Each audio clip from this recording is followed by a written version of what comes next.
Caríssimos irmãos, caríssimas irmãs, louvado seja nosso Senhor Jesus Cristo. É Dom Petrini que está falando nesta terça-feira, 9 de junho, que é a 10ª semana do Tempo Comum. A Igreja no Brasil, aliás no mundo inteiro, festeja hoje São José de Anchieta, padre, que chegou muito jovem ao Brasil. Ele nasceu nas Canárias, na ilha de Tenerife, nas Ilhas Canárias, em Tenerife. Entrou na Companhia de Jesus e logo, ainda seminarista, foi enviado ao Brasil. Inclusive ele esteve na Bahia, porque em Cachoeira tinha um seminário no bairro de Belém, e passou algum tempo ali, mas percorreu um pouco toda a costa, desde a Bahia até São Paulo, evangelizando.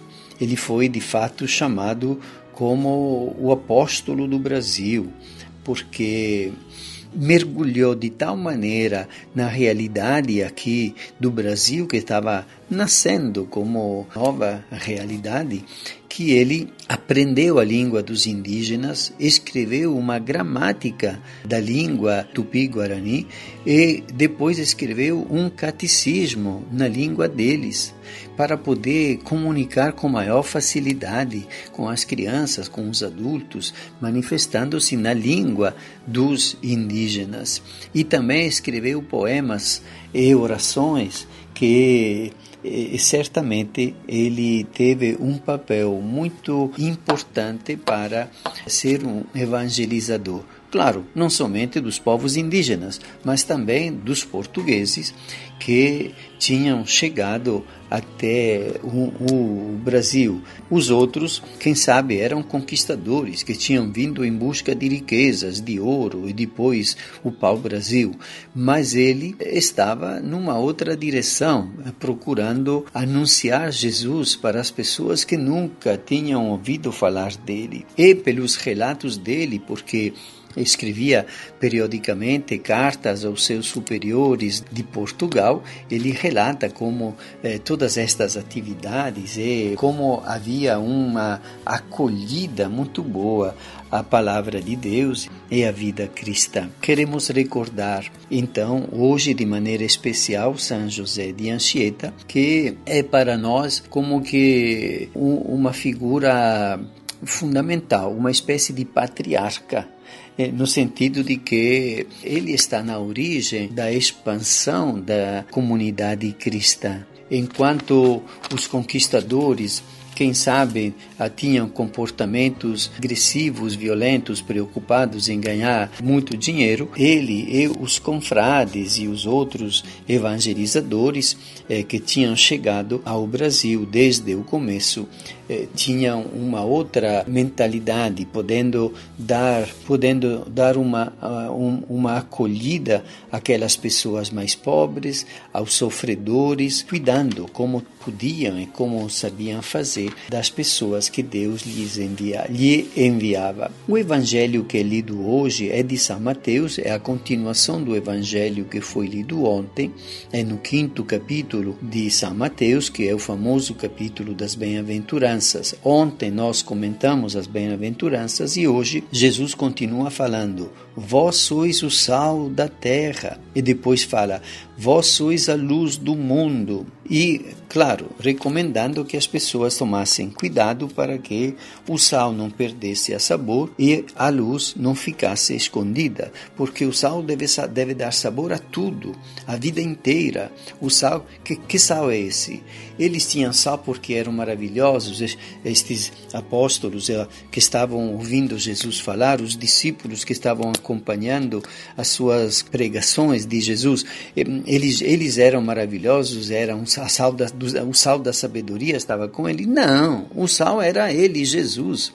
Mas como estavam unidos, seguindo, colados a Jesus, ouvindo cada sua palavra, procurando entender o que ele falava do reino de Deus e do novo mandamento do amor e da misericórdia que perdoa, etc. Então, é por isto que eles se tornavam sal, quer dizer, com tudo aquilo que vinham aprendendo de Jesus, por ouvir, por ver como ele se comportava, por absorver, assimilar aquela vida nova, é que eles se tornavam sal da terra.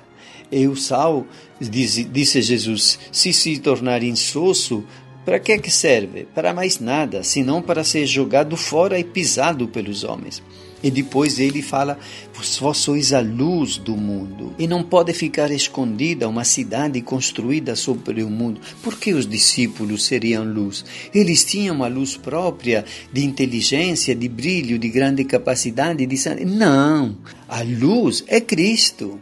Mas como eles estavam juntos a Jesus, ligados a Ele, como discípulos, acompanhando passo a passo da sua caminhada, gravando no coração cada uma das palavras e cada fato que Ele realizava, de cura, de expulsão dos demônios, de multiplicação dos pães, então é claro que eles se tornavam a luz para o mundo.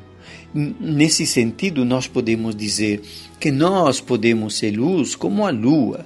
Nestes últimos dias, vocês devem ter visto, em momentos em que as nuvens não estavam encobrindo, uma lua muito grande, muito bonita.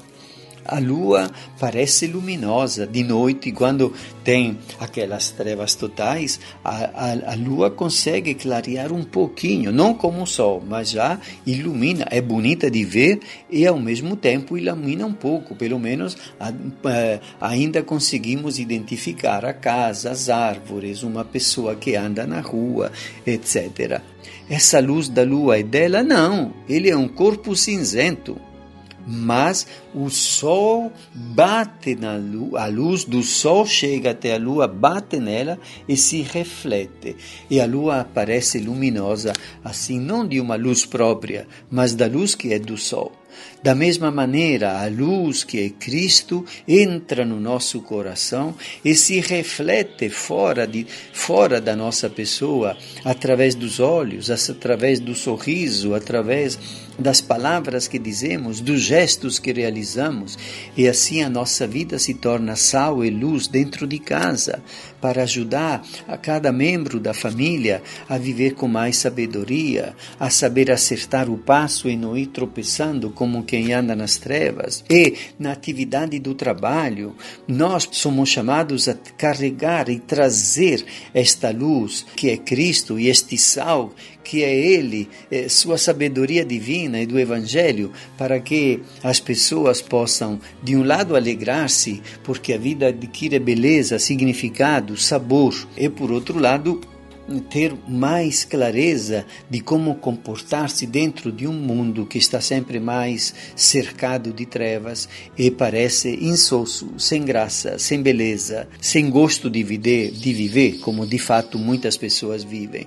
Deus deu a nós esta graça, que é em primeiro lugar para nós, mas para que nós possamos comunicá-la às pessoas da nossa convivência, na família, no trabalho, na escola, em todo canto onde nós estamos, para não perder nenhum momento, nem mesmo quando estamos na fila, esperando de ser atendidos por um médico, devemos perder a chance de dizer quem somos e como esta luz e este sal de Jesus Cristo podem dar uma beleza e um gosto de viver a nossa vida, até mesmo no meio dessa pandemia. Que abençoe o Deus Todo-Poderoso, Pai, Filho e Espírito Santo. Amém.